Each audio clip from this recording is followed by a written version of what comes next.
First, I want to say thank you so much. Yeah. For everything. Yeah. Well, we're all in this together. I believe it now. I literally believe it now. Well, words don't teach. When you got a strong asking, there's a strong answer. Of course, it helps that you're sitting on the front row. Now, that happened. That was no easy feat. In other words, how many people did you trample to get there? I just came very early to make sure it happened. Deliberate intention. Yes. And strong wanting. Yes. With no resistance. With no resistance. Yeah. I am here because my interest in you has gotten me to where I'm at today. My belief in you has stabilized me mentally. Your belief in you. Your belief in you.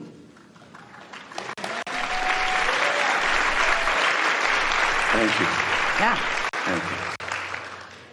I was going to ask a question that I spoke with a guest that I just met, and I was told not to ask it because I know, but the question I was going to ask is, am I on the right path? Well, you know you are, not just because you're in the hot seat right now. That is a clue, however. Absolutely.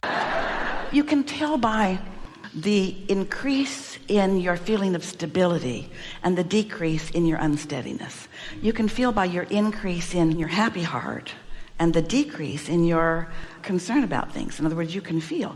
You're not ever going to be at the place where it's only upper half of the emotional scale emotions, because you came wanting to explore and ask questions.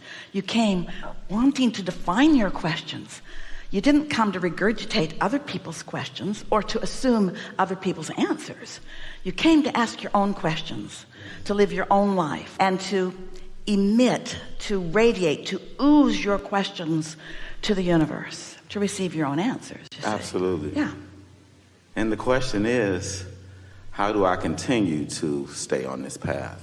By caring about how you feel, by that being what matters most, by preferring love to anger, by preferring clarity to confusion, and by calibrating all day, every day in the direction of what feels better. That's all.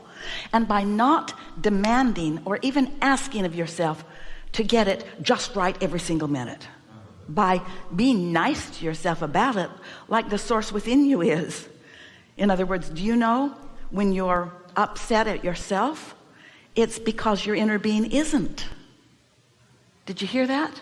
I heard it, and I never knew it. You couldn't feel negative emotion if your inner being wasn't just loving you anyway. If your inner being would join you in your negative judgment, you'd feel just great. Aha. But your inner being won't do that. And people that look like they're happy when they're mean, they're just really good fakers. They're not happy. They're not.